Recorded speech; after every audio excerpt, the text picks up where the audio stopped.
Mesdames et messieurs, bienvenue sur le plateau de Prime INSEM et seconde partie. Le dernier quart d'heure de l'émission qui commence toujours avec un jeu et avec Christina. Hein, Christina, oui. Vous me regardez comme ça par la petite lucarne. Parce qu'on n'entend pas. Hein, vous aviez peur que je vous ai oublié, en fait. Voilà, j'ai dit fait l'émission tout seul aujourd'hui. Mais non. Allora, buongiorno a tutti. Oggi avremo da parlare di l'Expo Foto a Paris Foto, a un Grand Palais a Paris, che si è installata da 12 al 15 di novembre 2015 e più particolarmente di Book Machine, avete da capire perché, ma subito giughiamo con il vostro programma di stasera.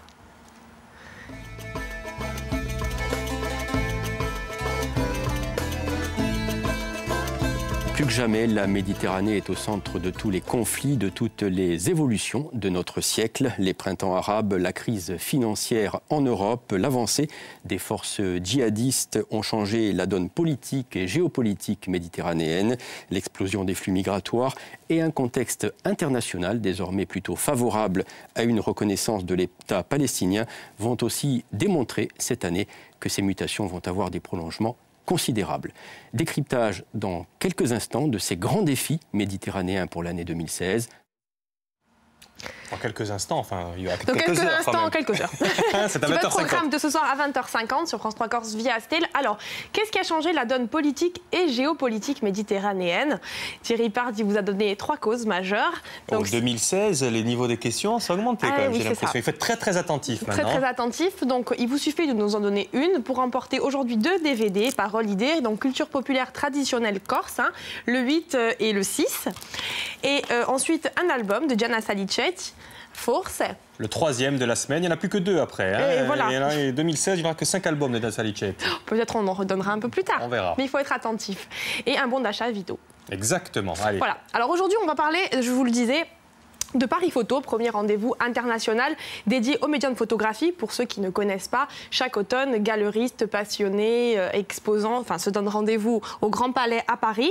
Et pour une programmation très ambitieuse et exigeante qui met l'accent sur la diversité et la qualité des artistes et des œuvres présentées bien sûr par les galeristes. Alors aujourd'hui, on va s'intéresser au Book Machine. Vous vous demandez pourquoi je vous dis tout ça et pourquoi notre invité ne rentre pas.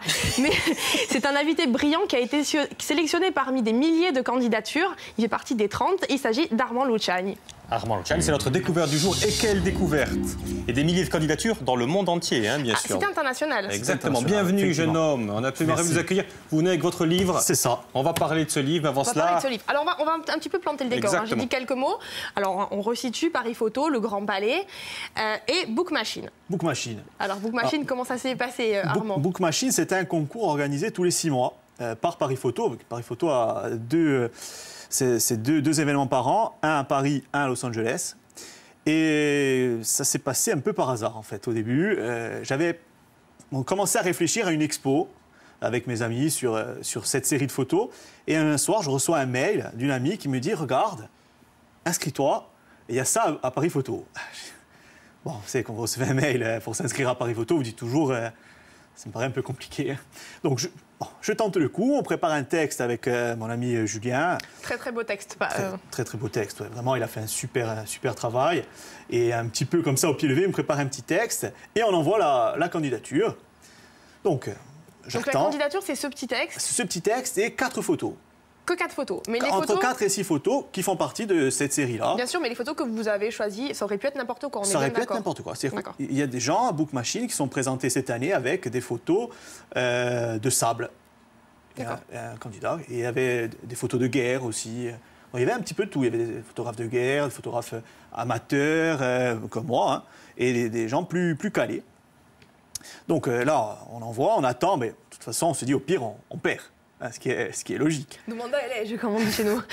Là, un soir, par hasard, je rencontre Christina, qui de suite, maintenant, va présenter tous les jeudis une émission sur la voyance. Hein, parce qu'elle me dit... J'ouvrais les yeux comme ça, parce qu'elle va nous quitter. Tous les jeudis, il y a une émission sur la voyance. Elle me dit, mais tu vas être sélectionné, moi je suis sûr. Je dis, OK. Et une semaine après, je reçois un mail à 22h. bravo, vous avez été sélectionné pour Paris Photo. Je ne faisais pas partie du jury. Hein. Et donc sélectionné pour Paris Photo. Sélectionné pour Paris Photo, donc venez tel jour, donc avec vos photos. Et en fait, le principe de Cook Machine, c'est d'arriver avec entre 20 et 70 photos, vous rencontrez un graphiste, et 1 minute après, vous vous mettez au travail pendant 3 heures, et vous devez faire un livre en 3 heures. Donc c'est ça les images qu'on a vues tout à l'heure en fait. Vous étiez tous alignés les uns à côté des autres pour faire votre livre en fait. C'est ça. Voilà. Et en même temps, vous êtes au milieu du public. Au milieu du public. C'est-à-dire que le but du jeu, c'est de faire un livre en 3 heures, donc un livre pro, donc en 3 heures, avec un graphiste, et de pouvoir répondre aux questions du public. Donc le public marche autour de vous, comme si là, on avait quelqu'un qui s'arrête, disait « Bon alors, comment ça va ?» Ça va, mais bon, en 3 heures, on n'a pas trop le temps de discuter. Et c'était vraiment une belle expérience. Et au bout de 3 heures, vous avez commis cet ouvrage. C'est ça. Phase Shift, c'était une expo de déphasage. Déphasage, oui. Hein, c'est le terme. Mais donc on dit, mais 3 heures pour faire un livre, mais c'est pas n'importe quoi. On met pas des photos comme ça. C'est pas quand on voit le livre. On peut l'ouvrir d'ailleurs. Déjà la couverture, non, Christian? La couverture. Hein, c'est quoi cette couverture? La couverture, c'est une photo d'un pénitencier de Philadelphie, d'un pénitencier désaffecté. En fait, vous avez le droit d'aller le visiter. Et il y a des zones plus ou moins en bon état. Là encore, c'est plutôt en bon état. Et ça annonce la couleur, en fait. Phase Shift, ça veut dire quoi? Déphasage. Déphasage. Et donc, c'est du déphasage à l'intérieur, c'est ça? C'est du déphasage. Alors, il y a plusieurs niveaux de lecture, parce qu'en fait... On va aller regarder ensemble les photos qui vont aller vite. Je vous en prie, continuez. Plusieurs niveaux de lecture. Plusieurs niveaux de lecture. Alors, les photos, on a des photos de Bastia, par exemple, de Saint-Florent, des Agriates, de Porto Vecchio, de la Corse en général. Bon, prises d'une manière... On ne s'attend pas forcément à voir ces vues-là de la Corse. Parce que c'est vrai qu'on a toujours l'habitude de voir le coucher de soleil, tout ça, mais bon, la Corse, c'est aussi des vieux immeubles, c'est aussi des campagnes où il ne fait pas tous les jours beau. Hein. Et à côté de ça, on a du déphasage avec des grandes villes et des vues de perspective. Il y a une image que j'aimerais bien qu'on montre. Là, c'est pas la Corse. Non, c'est pas la Corse. Là, c'est Dublin. Dublin. C'est tous les pays où vous êtes allés, bien sûr. Vous avez fait le tour du monde. Il y a combien de pays dans Phase Shift? Il doit y en avoir bien 5 ou 6. Là, quelque chose me dit que c'est Miami Beach. Perspicace, Luc. Du noir et blanc, toujours. Alors, le concours était en noir et blanc. Obligatoire, mais ça m'arrangeait bien. Là, on est où, là? Là, on est à Bastia. Alors là, on a aussi un gros déphasage sur cette photo. C'est intéressant parce qu'à gauche, on s'aperçoit, c'est la montée du jardin Romieux, donc quelque chose de très ancien. À droite, l'immeuble refait. Et on s'aperçoit, par exemple, devant l'immeuble refait, on a une vieille Super 5 vraiment vintage. Et je ne l'ai pas garée là exprès, c'est un peu de chance. C'est même beaucoup de chance. C'est Christina qui l'a garée là. Elle s'est garée avec sa Super 5, elle est venue. Et on la voit sortir, elle fait le créneau très bien. Qu'est-ce qui vous disait qu'il y avait une photo qui vous plaisait? On va les regarder en Non, je disais, dans le livre, j'aime bien regarder, enfin c'est fait exprès, j'aime bien, mais je disais, c'est un travail qui est pensé quand même, parce qu'on a par exemple ces 2 images, on a la continuité, on voit sur ces 2 images. C'est comme si c'était en fait une même photo. Hein. C'est ça, on a travaillé sur les reliefs. Alors j'ai eu la chance en plus de rencontrer... Là c'est le New Hall. Le New Hall. Et là c'est New York. New York. Et je vous en prie. Oui, j'ai eu la chance de rencontrer le graphiste, parce que c'était au hasard en plus les graphistes, vous ne le connaissiez pas. J'ai eu la chance de tomber sur un super graphiste. Les autres aussi étaient très bons, mais sinon on s'est vraiment entendu de suite, parce qu'en 3 heures, il faut vraiment que la chimie se fasse, sinon ça ne marche pas. Hein. Donc le graphiste n'était absolument pas au courant des photos que vous aviez choisies? Non, il ne savait rien. C'est-à-dire qu'en fait, vous aviez 6 tables, et en fait, vous avancez, vous vous asseyez où vous voulez. Et ça a correspondu à vos attentes, le résultat, ou pas? Ouais, franchement, oui. Bon, après, on aurait eu 1 heure de plus, j'aurais pas dit non. Ouais. Tiens, pourquoi du noir et blanc exclusivement? C'est beau la couleur aussi. Ouais. C'est vrai. En fait, les ambiances de ces photos, généralement, elles donnent plus en noir et blanc. Parce qu'on peut travailler sur les grilles, on peut travailler sur tout ça. Lorsqu'on voit de la couleur, on a tendance à plus se focaliser sur « Ah, là, il y a un point rouge ». Alors que... Et moi, comme j'essaie au maximum, si je peux, d'éviter les retouches, quasiment pas de Photoshop sur ces photos, jamais. Et du coup, au moins, on est vraiment la photo brute. Vous êtes un photographe noir et blanc, vous? Même en dehors des concours, non? Non, j'aime beaucoup faire des concerts, etc. Donc là, on travaille beaucoup sur la couleur, notamment. Mais c'est vrai que sur c'est pas les mêmes photos, couleur et noir et blanc, de toute façon. C'est pas du tout, la même chose. Ce que tu disais, là, regarde. Effectivement, encore, on a le prolongement, là. C'est magnifique, ça aussi. Hein. On a quoi, là? Donc, on a Bastia à droite, évidemment. Et à gauche, on a les Everglades, en Floride. Et c'est le même horizon pour tout le monde. C'est le même horizon pour tout le monde, mais après... Non, mais c'est un travail qui est absolument exceptionnel. Hein. Complètement, c'est un travail exceptionnel, mais qui aurait dû être mis en lumière beaucoup plus, en fait. C'est là où il y a quand même le petit chose qui ne va pas trop. C'est le petit hic, mais bon, qu'est-ce que vous voulez, on peut pas, c'est un drame. Quoi. Parce que vous auriez dû être exposé au Grand Palais, hein, au vu et au su de tout le monde, le dimanche. Et puis il y a eu les attentats que l'on connaît à Paris. Soir, et donc, qu'est-ce qui s'est passé alors? Déjà, donc, tout le monde est rentré à la maison, ils ont annulé les 2 derniers jours de Paris Photo. Et on s'est revus le mois dernier, enfin mi-décembre à peu près, voilà, début mi-décembre, dans une maison d'édition avec quelques galeristes, le directeur artistique de Paris Photo. On a un petit peu discuté des ouvrages, mais c'est vrai que ça a moins d'impact parce que à Paris Photo, c'est la rencontre de 100 ou 300 ou 400 galeristes et puis énormément de public. Donc en fait, vous pouvez échanger avec beaucoup de monde. Et là, on était une 60aine. C'est bien déjà. Mais en plus, la photo, c'est aussi un partage. Donc il n'y a pas pu avoir ça. Moins de visibilité quand même. Moins de visibilité aussi, mais... J'adore Paris Photo. J'ai été l'année dernière. Il y avait Orsa qui exposait, donc un Corse.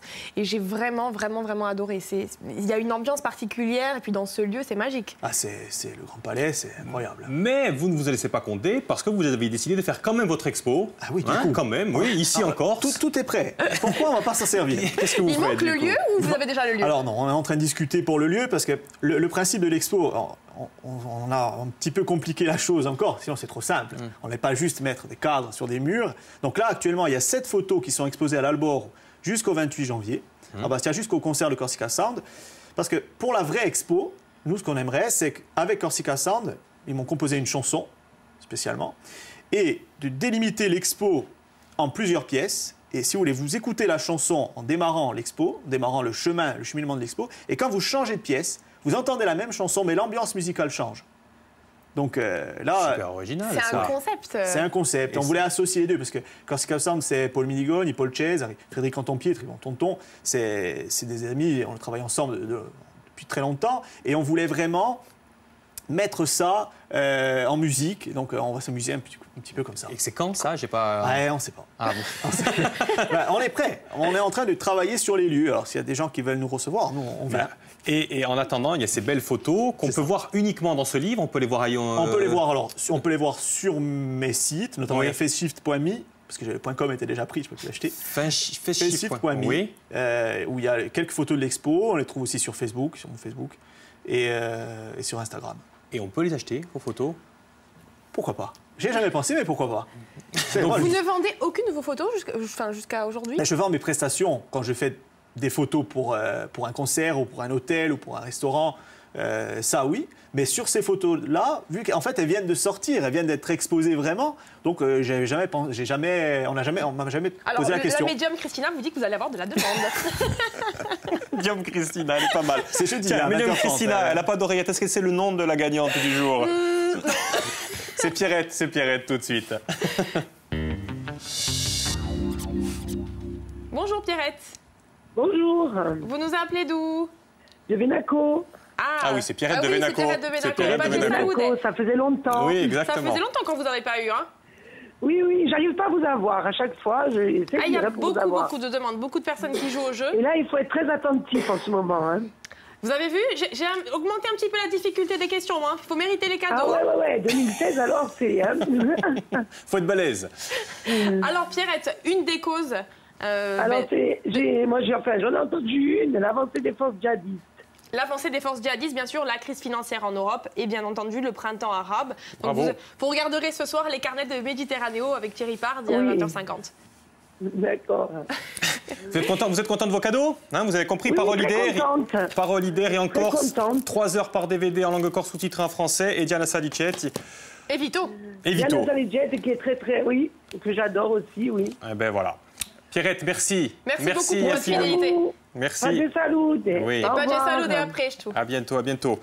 On va finir. Fashift. Il y en a combien d'exemplaires? 51 exemplaires. 51. Ils sont comptés, hein? Parce que justement, ils sont super précieux en fait. On pensait que vous alliez arriver en distribuer à tout le monde. Que nenni. 51. En fait, Paris Photo, on fait un tirage de 51 uniquement. C'est pas destiné à être vendu en fait. C'est vraiment pour présenter l'expo. C'est pour présenter le travail qui a été réalisé lors de Book Machine. Du coup, il y en a uniquement 51, bon, c'est pas grave, parce qu'après, il y aura la vraie Alors, expo. qu'est-ce que vous en faites, le 51? Vous les donnez de temps en temps à des 51 galeristes? Alors, j'en ai 51 chez moi, sur un mur. Voilà. J'ai tapissé le mur. Non, Ça chez moi. j'en ai donné aux gens qui m'ont aidé. Il y a plein de gens qui m'ont beaucoup aidé. Donc, Et nous, on vous a pas aidé, vous nous en donnez pas. vous l'avez à la main. Après, j'ai fait la séance de dédicace. Mais justement, phase 2 pour vous, parce que j'imagine que maintenant, il y a une vie avant et après, ça va vous ouvrir des portes, ça vous a déjà ouvert des portes? J'ai une autre question juste avant qu'on finisse, mais est-ce que vous avez le droit de reparticiper à Book Machine l'année prochaine? Oh, on m'a pas dit. Ah, voilà. Je pense que non, parce que quand même, déjà, j'ai eu la chance de sélectionner une fois sur tant d'inscrits. On va tenter votre chance. Mais vous pouvez le On peut gagner. retenter avec d'autres photos. Mais il peut avec répondre à une ma autre question. Il peut répondre à ma question. Phase 2, ça va vous ouvrir des portes. Ça a changé votre quotidien ou pas? Ou c'est juste une Maintenant, aventure, je on parle de oublie? moi à la troisième personne.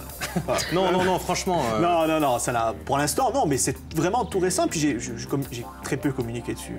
Je suis assez timide. Ah, c'est la phase 1 de la Là, j'en ai communication. vraiment dans la phase 1. Et puis moi, je tenais à souligner aussi que c'est la première fois qu'on voit son visage, parce que sur ses photos, on ne le voit jamais. Et Carta Libre, jusqu'à pas longtemps, je ne savais pas qui c'était. Donc, on a eu de la chance. C'est ça. Vous connaissez ses photos avant son visage? Oui. Bon, eh ben merci Christine de nous avoir fait découvrir. Arnaud, à bientôt Armand. Je vais y arriver. Il est proche de trompe. À bientôt, à demain. Merci beaucoup. À demain. Ciao.